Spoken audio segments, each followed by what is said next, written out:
오늘 이 아침에는 하나님이 주신 생각을 따라라는 제목으로 말씀의 은혜를 나누고자 합니다. 드디어 무너졌던 이 예루살렘 성벽이 완성되었습니다. 느헤미야가 주도해서 이 성벽 재건을 시작한 지 52일 만에 성벽 재건이 다 완성되었습니다.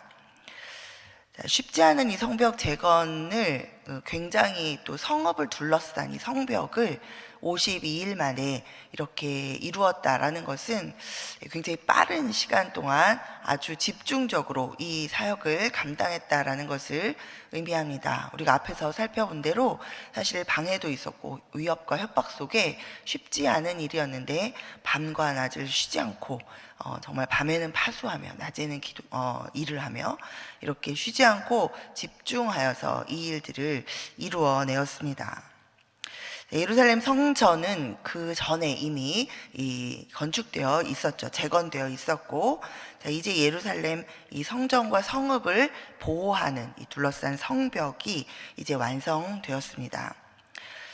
주변 세력의 방해에도 위협에도 불구하고 이 일들을 계속적으로 이제 이루었습니다. 느헤미야는 어떨까요? 이제 이 성벽을 다 이루었습니다.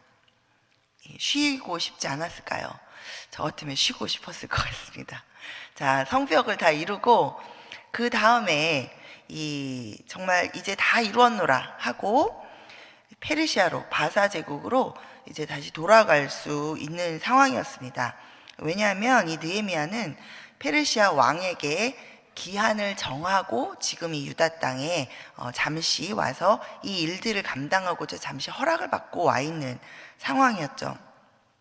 그래서 이 유다 땅에 와서 이제 이 성전을 다 이제 이렇게 마무리했을 때 이제 정말 인간적으로 좀 쉬고 싶기도 하고, 또 일단은 큰 일을 하나 마무리했기 때문에, 그리고 또 바사 왕에게 약속해 놓은 게 있으니 이제 사실은 돌아가도 되는 시점입니다.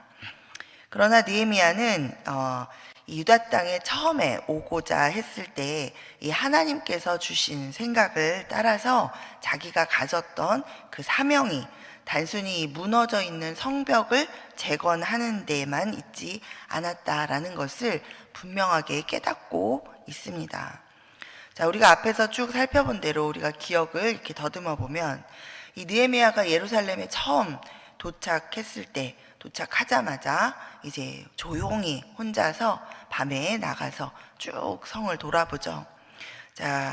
그때 이 예루살렘의 상태는 이 성벽이 무너지고 성문이 불타고 그 상태로 이렇게 있었다라는 것을 이제 눈으로 확인했는데, 그것뿐만 아니라 보이는 그 성벽과 또 이 성문이 불타 있는 상태로 그대로 방치된 지 세월이 흐르고 있었을 뿐만 아니라 그것은 곧 예루살렘의 지금 주변에 거주하고 있는 이미 1차, 2차 이렇게 귀환해 온 이스라엘 백성들이 지금 또다시 영적으로 잘 정비되지 않은 채 그렇게 또 방치된 채로 자신들의 생활을 하고 있었다라는 것을 의미하죠. 이 예루살렘에 거주하고 있었던 그 1, 2차 귀환자들과 그곳에 있던 사람들이 굉장히 영적으로 이미 다시 피폐해져 있는 그런 상황이었습니다. 예루살렘의 성전은 이제 건축했지만 그들은 이 무너져 있는 성벽과 성문을 스스로 그 다음 단계로 이것들을 다시 구축해서 예루살렘 성읍을 중심으로 해서 이스라엘 공동체를 다시 회복하려고 하는 그러한 생각은, 또 그러한 소망으로 하나님께 간구하고 아뢰면서 그 일들을 계속 해나가지 못한 채로 그냥 살아가고 있었습니다.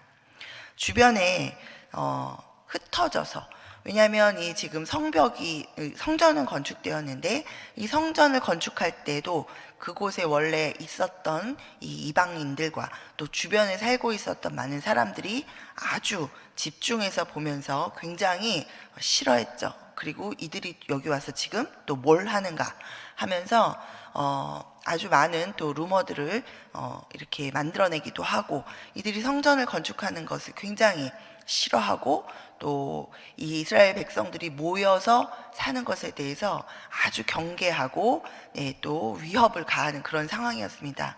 그래서 성전을 건축해 놓고도 그쪽 주변에서 살지 않고 아직 성벽이 이제 성벽은 그냥 무너진 채로 있는데 이제 더 이상 그것을 어떻게 해볼 생각은 하지 못한 채로 주변에 뿔뿔이 흩어져서 그렇게 하루하루를 자기들도 먹고 살기 바빠지면서 또 그렇게 살아가는 그렇게 급급해서 살아가는 그런 상황이었죠. 자, 1차 귀환자들이 바벨론을 떠나서 예루살렘으로 돌아올 때 그들은 어떤 마음이었습니까? 그들의 초심은 그런 마음이 아니었죠. 사실 이들이 그 페르시아 제국에서 뭐 정말 못 살고 힘들어서 왔다기보다는 이미 거의 그 땅 가운데에서 70년의 세월을 보내면서 이미 터잡고 어느 정도 안정된 자리에서 또 나름대로 그렇게 살아가고 있었던 사람들입니다. 그러나 그때 다시 이 하나님의 약속을 기억하고 또 그때 조서를 내려서 이제 유다인들이 그 땅으로 돌아가서 성전을 건축하고 하나님을 섬기라라는 그 고레스 왕의 조서를 받고 어때요? 마음을 다시 하여서 우리의 정체성을 다시 회복시켜 주시는구나. 하나님 약속대로 우리가 돌아가야 되겠구나 라는 하나님의 말씀을 붙들고 또 하나님의 약속을 바라보면서 나름 자신들의 민족의 회복을 위해서 이 바사 제국에서 누리고 있던 비록 포로로 잡혀간 땅이었지만 자신들의 편안함과 안락함을 다 뒤로 한 채 그 땅을 떠나서 이 황폐한 예루살렘 성으로 돌아왔던 사람들입니다. 자, 그들은 사명감이 있었고 또 하나님 앞에 열정적으로 이 땅에 돌아와서 성전을 건축했던 사람들입니다. 그러나 시간이 지나면서 이들은 다시 성전을 지어놓고 시작된 예배를 그저 지키며 그런 종교인으로 살아가면서 자기 생활을 챙기기에 또 급급하면서 그렇게 살아가는 그런 사람으로 다시 살아가게 되었고, 자, 이 모습은 하나님의 백성답지 않은 그런 생활을 지금 하고 있었다. 그들의 영적인 상태가 하나님 중심이 아닌 나 중심, 내 생활 중심으로 지금 살아가고 있다라는 것을 우리에게 알려주고 있습니다. 자, 느헤미야는 이 성벽을 건축하는 것이 뿐만 아니라 눈에 보이는 이 성벽을 건축하는 것 자체가 이것만이 끝이 아니라 지금 무너져 있고 피폐해져 있는 이 이스라엘 백성들, 사명감을 갖고 돌아왔지만 사명을 다 잃어버리고 또다시 눈앞에 있는 것들에 다 마음을 빼앗겨서 그저 하루하루를 살아가고 있는 그 이스라엘 백성들의 그 영적 상태를 다시 회복시키고 이들을 공동체로 하나 되게 일으켜 세우는 일, 그 일이 바로 하나님께서 맡겨주신 사명이다라고 깨닫고 있었습니다. 자, 그래서 이 느헤미야가 돌아와서 이 세 번째로 이제 사명감을 가지고 함께 돌아온 이 3차 귀환자들을 굉장히 격려하고, 거기에도 돌아오자마자 또다시 위협과 협박과 어려움이 있었지만 이들을 일으켜 세우고 격려하면서 52일 만에 정말 폭풍같이 이 이스라엘 성읍을 둘러싸고 있는 성벽을 건축해냈죠. 자, 그리고 나서 이 느헤미야는 쉼 없이 이제 하나님이 주신 생각을 따라서 이 눈에 보이는 성벽 재건 이후에 이스라엘 백성들 마음 안에 있는 이 하나님의 전을 일으켜 세우고 보호하는 그런 성벽을 이제 재건해야 하는 것이 그 다음 사명인 것을 깨닫고 이제 이 일을 추진합니다. 자, 그래서 이제 어제도 보셨지만 이 느헤미야는 기도의 사람이었죠. 그래서 기도하는 가운데 하나님이 주신 생각을 따라서 이제 이스라엘 백성들의 생활 체제를 정비하기 시작합니다. 자, 첫 번째로 이 신앙의 본이 될 만한 그런 리더를 세워서 예루살렘을 관리하고 사람들의 본이 되게 합니다. 자, 1절과 2절을 우리가 함께 읽어보겠습니다. 1절과 2절입니다. 시작. 성벽이 건축됨에 문짝을 달고 문지기와 노래하는 자들과 레위 사람들을 세운 후에 내 아우 하나니와 영문의 관원 하나냐가 함께 예루살렘을 다스리게 하였는데 하나냐는 충성스러운 사람이요 하나님을 경외함이 무리 중에 뛰어난 자라. 아멘. 느헤미야는 먼저 예루살렘을 지키고 다스리는 일을 감당할 책임자들을 세웁니다. 그런데 이 힘이 용맹스럽고 또 왜냐하면 지금 아직까지 예루살렘이 세워지는 걸 굉장히 싫어하면서 지금 그 앞장에서 계속 보아왔지만 이들을 위협하고 이 느헤미야를 이렇게 불러내 가지고 다른 곳에서 이제 없애려는 그런 세력들이 또 있었습니다. 자, 그래서 이 예루살렘 주변에 이 이스라엘 백성들을 대적하는 그런 사람들의 손에서 이스라엘 사람들을 잘 지켜낼 것 같은 그런 용맹스러운 어떤 군사적인 그런 사람들을 이 성벽을 파수하는 책임자로 세우지 않고 있습니다. 자, 1절에 보니까 그 대신에 문지기와 노래하는 자들과 레위 사람들을 이렇게 세우고 있습니다. 자, 이들은 모두 레위 지파에 속한 사람들입니다. 이들의 원래 주된 임무는 이 성전을 봉사하는, 성전에서 봉사하는 일이죠. 이 전적으로 하나님을 예배하고 섬기는 그런 일을 하는 이 레위 지파 사람들을 뽑아서 이들을 성벽 파수를 하는 일에 책임자로 이렇게 세웠다라는 것은 매우 중요한 의미를 가집니다. 자, 우리 책임자가 그 외의 사람들에게 미치는 영향력이 대단합니다. 우리 한 사람의 리더가 굉장히 중요하다라는 것을 우리가 알고 있죠. 그 리더가 어떤 생각으로 어떤 방향으로 가느냐에 따라서 그 리더 휘하에 있는 사람들이 어떤 방향으로 가느냐가 결정되어집니다. 자, 그런데 지금 느헤미야는 이 하나님을 전적으로 섬기고 예배하는 자들을 책임자로 세웠습니다. 그리고 또 하나니와 하나냐를 예루살렘 전체를 다스리는 그런 책임자로 지금 세웁니다. 하나니는 앞에서 본 대로 느헤미야의 동생이었죠.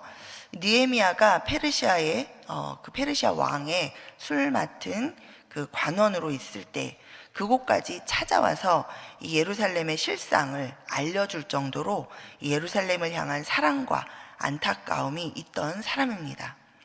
그리고 또 하나냐는 지금 느헤미야가 소개하기를 이 하나님과 하나님의 백성들에게 매우 충성된 자였다. 그리고 하나님을 경외하는 것이 이 무리 중에서 아주 뛰어난 사람이었다라고 소개하고 있습니다. 자, 느헤미야는 이렇게 하나님을 경외하고 하나님과 하나님의 백성들에게 충성되고 하나님을 예배하고 섬기는 사람들을 이 예루살렘의 책임자로 세워서 이 백성들의 본이 되도록 했던 것입니다. 우리의 신앙생활도 마찬가지입니다.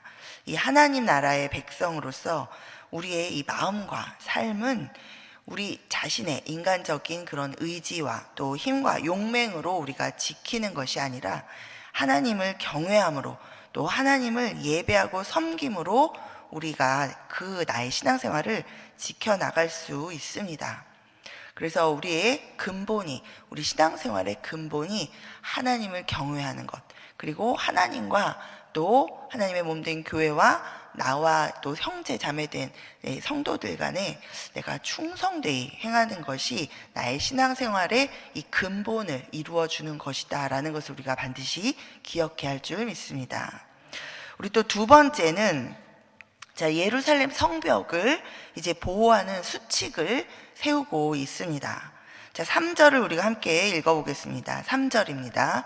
시작. 내가 그들에게 이르기를 해가 높이 뜨기 전에는 예루살렘 성문을 열지 말고 아직 파수할 때에 곧 문을 닫고 빗장을 지르며 또 예루살렘 주민이 각각 자기가 지키는 곳에서 파수하되 자기 집 맞은편을 지키게 하라 하였노니. 아멘. 자, 성문은 보통 해가 뜰 때 열고 해가 질 때 닫습니다. 그러나 아직 이스라엘 백성이 지금 힘이 없고 연약한 가운데 있고 또 이 예루살렘 성읍 안에 주민들이 적어서 이제 그런 반면에 주변에 대적들이 많이 있었죠. 자, 그래서 이 일정한 이 규칙을 지금 세우고 있는데, 이 낮에 해가 떠 있는 동안에만 이렇게 성문을 열고 닫게 하는 그런 원칙을 느헤미야가 세웁니다. 자, 그리고 또 예루살렘 주민들이 성을 지킵니다. 각각 순번을 돌아가면서 이 성을 지키고 또 함께 또 그 자리에서 지키는데, 어떻게 지키라고 하죠? 자기 집 맞은편을 지키라고 합니다. 그러니까 자기 집도 지키지만 자기 집만 지켜라, 네가 있는 자리와, 그리고 자기 집을 잘 수비해라 라고 하고 있는 것이 아니라 자기 집뿐만 아니라 자기 맞은편에 있는 집, 그렇다면 서로가 서로를 지금 지켜주는 상태가 되죠. 그렇게 서로의 집을 지키게 합니다. 자, 이와 마찬가지로 우리의 영적 생활을, 우리의 신앙 생활을 보호하기 위해서도 우리는 영적 이 규칙이 있습니다. 이 영적 규칙을 마련해 주고 있는 이 성경을 따라서 우리가 또 영적 규칙을 지켜 나갈 때 우리가 나의 영적 생활을 보호할 수 있습니다.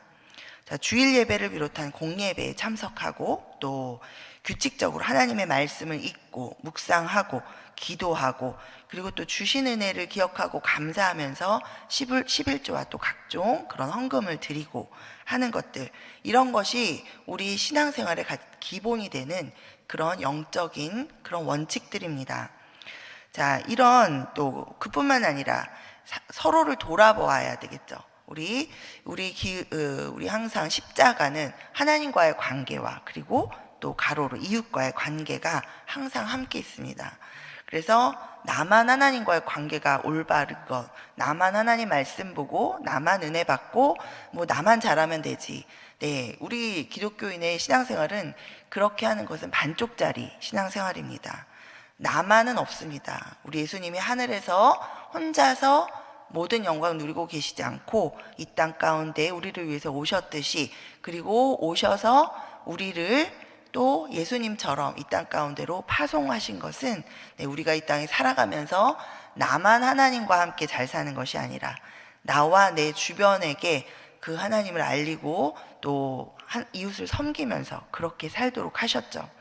자, 그래서 이 서로를 돌아보아서 사랑과 선행을 격려하면서 이렇게 성도 간의 교제를 이루어 나가는 것, 그것이 굉장히 중요한 영적인 수칙 중에 하나입니다.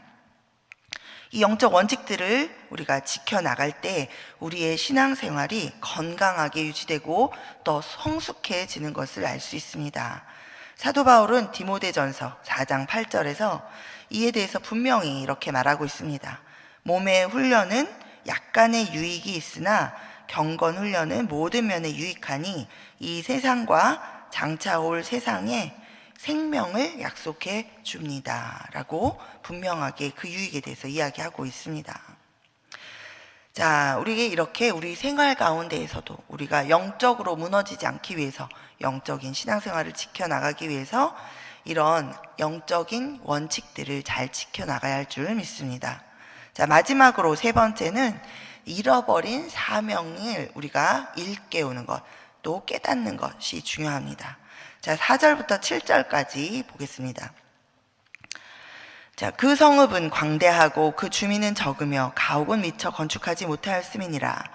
내 하나님이 내 마음을 감동하사 귀족들과 민장들과 백성을 모아 그 계보대로 등록하게 하심으로 내가 처음으로 돌아온 자의 계보를 얻었는데, 거기에 기록된 것을 보면 옛적에 바빌론 왕 느부갓네살에 사로잡혀 갔던 자들 중에서 노임을 받고 예루살렘과 유다에 돌아와 각기 자기들의 성읍에 이른 자들, 곧 스룹바벨과 예수아와 느헤미야와 아사랴와 라하미야와 나하마니와 모르드게와 빌산과 미스베렛과 비그웨와 느훔과 바하나와 함께 나온 이스라엘 백성의 명수가 이러하니라. 자, 성전이 지어졌고 이제 성벽이 완성되었지만 이 예루살렘 성읍 안에 사는 주민이 적었습니다. 그 이유는 아까 우리 말씀드린 대로 이미 성벽을 아직 세우지도 않고 그냥 흩어져서 자신이 생각하기에 조금 더 안전한 대로 이제 터잡고 지금 막 살고 있는 와중이었죠. 자, 성 안에 사람이 없으면, 성벽을 세웠지만 성 안이 텅 비어 있으면 이 성읍으로서의 기능을 할 수가 없습니다. 그리고 이 성읍이 앞으로 계속해서 지켜져 나가는 것, 또 성전을 또 지키고 그 성벽을 수비하면서 그 성읍 중심으로, 이 예루살렘 중심으로 이 뭔가를 해 나간다는 것을 기대하기가 어렵습니다. 자, 하나님의 성전이 있는 이 예루살렘을 중심으로 이 이스라엘 공동체가 이제 하나가 되어야 할 텐데, 그러기 위해서는 이 예루살렘 성읍 안에 살면서 예루살렘 성전과 성읍을 돌보는 주민들이 있어야 하는 것이죠. 느헤미야는 기도의 사람이었습니다. 자, 이번에도 이 시점에 느헤미야는 혼자서 고민하고 무엇을 어떻게 해야 할까? 그렇게 자기의 생각으로 방책을 구하지 않고 하나님 앞에 엎드려 기도했습니다. 자, 그 기도했다라는 것을 알 수 있는 것이 우리 5절에 보면 하나님께서 느헤미야의 마음을 감동하셨다라고 이렇게 성경이 기록하고 있는 것이죠. 자, 기도도 안 하고 말씀도 안 보는데 갑자기 마음에 감동이 있었다라고, 하나님이 나한테 이렇게 말씀하신 것 같다라고 생각하시는 것은 착각이기 쉽습니다. 그렇죠? 하나님과 말씀으로 교제하고 하나님 안에서 기도하는 날마다 살아가고 있고 그럴 때 하나님께서 우리 안에 이 감동으로 말씀하시는 것이죠. 자, 그런데 여기서 특별히 이 하나님이 내 마음을 감동하사라는 그 부분을 영어 성경에 보면 하나님이 내 마음에 생각을 넣어주셨다라고 표현하고 있습니다. 자, 지식과 지혜의 근본은 하나님인 줄 믿습니다. 우리 야고보서 1장 5절에 보면 너희 중에 누구든지 지혜가 부족하거든 모든 사람에게 후히 주시고 꾸짖지 아니하시는 하나님께 구하라 그리하면 주시리라, 이렇게 말씀하고 계십니다. 자, 이 텅 빈 예루살렘을 놓고 기도할 때 하나님은 느헤미야에게 1차 귀한 자들을 생각나게 하시고, 자, 그들로부터 시작된 모든 돌아온 귀한 자들을 다시 그 인원을 점검하도록 그런 아이디어를 주십니다. 자, 7절 이하에서 우리는 이제 그 명단을 쭉 보게 되는데요. 7절에는 맨 처음에부터 이렇게 돌아온 그 인솔자 12명의 명단이 기록되어 있습니다. 그리고 8절부터 38절까지는 가족별, 돌아온 사람들을 가족별로 이렇게 명단으로 기록하고 있고, 또 39절부터 45절까지에는 그 맡은 직무에 따라서, 원래 그들이 맡고 있던 직무에 따라서 제사장들, 노래하는 사람들, 문지기 등 이런 레위 지파에 속한 명단이 기록되어 있습니다. 또 그리고 45절부터 60절까지는 성전에서 이 막리를 하며 이 성전 일을 돕던 그런 느디님 사람들과 솔로몬의 신하들의 명단이 기록되어 있고, 또 61절에서 65절에는 계보가 불확실한 사람들을 따로 모아서 이렇게 명단을 기록하고 있습니다. 그리고 66절부터 73절까지는 이 돌아온 사람들의 총 숫자와 그리고 예물의 숫자에 대해서 기록하고 있습니다. 자, 1차 귀환자들을 비롯해서 이 모든 귀환자들은 이 아까도 말씀드린 대로 이방 땅에서 안정된 삶의 터전을 다 뒤로 하고 이 하나님의 약속을 붙들고 하나님께 순종해서 예루살렘 회복의 그 거룩한 사명감을 가지고 황폐한 예루살렘 땅으로 기꺼이 돌아왔던 사람들입니다. 자, 그리고 그들이 어쨌든 들어오자마자 열정과 헌신으로 이 성전을 건축했었죠. 그러나 이들이 어느새 이 이스라엘 공동체의 회복이라는 사명을 다 잃어버리고 일상의 쳇바퀴 속에서 이 전전긍긍하면서 살아가고 있었던 이들을, 그러나 하나님께서는 기억하고 계십니다. 그래서 이 하나님은 이 사람들의 그 첫 마음, 이 황폐한 땅에 하나님의 약속을 붙들고 돌아왔던 그 이들의 첫 마음을 하나님은 귀하게 여기셨고, 이 땅에 돌아와서 수고했던 그 한 사람 한 사람을 지금 기억하고 계시며 이들을 이 느헤미야에게 기억나게 하십니다. 그리고 이제 이 느헤미야에게 이 사명과 열정으로 이 땅에 첫 걸음을 내디뎠던 이 사람들을 다시 이제 불러 모으도록 이렇게 하시죠. 자, 그러면서 이 사람들에게 첫사랑을 회복하도록 기억하게 하시고 이들에게 사명을 다시 이스라엘의 회복을 위해서 하나님께서 이 땅으로 부르셨고 또 능히 그렇게 하실 수 있도록 도우셨던 그 하나님을 다시 기억할 수 있도록, 그래서 그 사명을 일깨우는 일을 이제 느헤미야를 통해서 하십니다. 자, 황폐하고 척박한 삶의 자리에서도 하나님께 예배하며 기도하며 또 하나님 말씀을 따라 순종하며 살아가려고 애쓰고 힘쓰는 우리 성도님들 한 분 한 분을 하나님께서는 귀하게 여기시고 반드시 기억해 주시는 줄 믿습니다. 아멘. 우리 하나님이 주신 이 생각을 따라서 이 1차 귀한 자들로부터 모든 이스라엘 백성을 모아서 이제 계보를 따라 등록한 이 느헤미야는 이제 뒤쪽에 이제 보면 에스라와 함께 이 백성들을 다 모아서 하나님의 말씀, 이 율법책을 읽어서 들려주고 알게 하고, 또 이 백성들은 그 하나님의 말씀을 듣고 이 하나님 앞에 자신들의 현재의 그 모습을 깨닫고 다시 죄를 자복하고 회개하게 됩니다. 그리고 11장에 가면 이 많은 사람들이 다시 사명감을 갖고 이 예루살렘 성읍 안으로 거주지를 옮기는 모습을 우리가 이제 보게 됩니다. 자, 말씀을 맺습니다. 오늘 이 말씀을 통해서 우리의 신앙생활을 재정비해 보도록 우리를 인도해 주시는 하나님께 감사드립니다. 하나님의 백성으로 살아가는 이 신앙생활의 근본은 전심으로 하나님을 경외하고 그리고 하나님과 교회와 성도들을 향해서 충성된 마음을 갖는 것입니다. 또 일상생활에서 이 영적 원칙들을 잘 세우고 지켜나갈 때 하나님이 약속하신 큰 유익이 반드시 있습니다. 그리고 하나님께서는 하나님 나라의 일, 사명을 깨닫고 감당하기 위해서 고군분투하는 한 사람 한 사람을 귀하게 여기시고 그것을 낱낱이 기억해 주십니다. 우리 모두 이 하나님을 기억하면서 슬기로운 신앙생활을 위해서 날마다 주의 이름을 부르며 주의 도우심을 구하며 기도할 때 성령께서 하나님이 주신 생각을 따라서 우리로 하여금 순종하여서 그 일을 깨닫고 행할 수 있도록 인도해 주실 줄 믿습니다. 아멘. 우리 시간 오늘 우리에게 주신 말씀 붙들고 우리 이런 신앙생활을 계속해 나갈 수 있도록 하나님 도와주십시오. 성령 하나님 도와주십시오. 우리 기도하며 나아가겠습니다. 우리 주의 이름 부르고 기도합니다. 주여!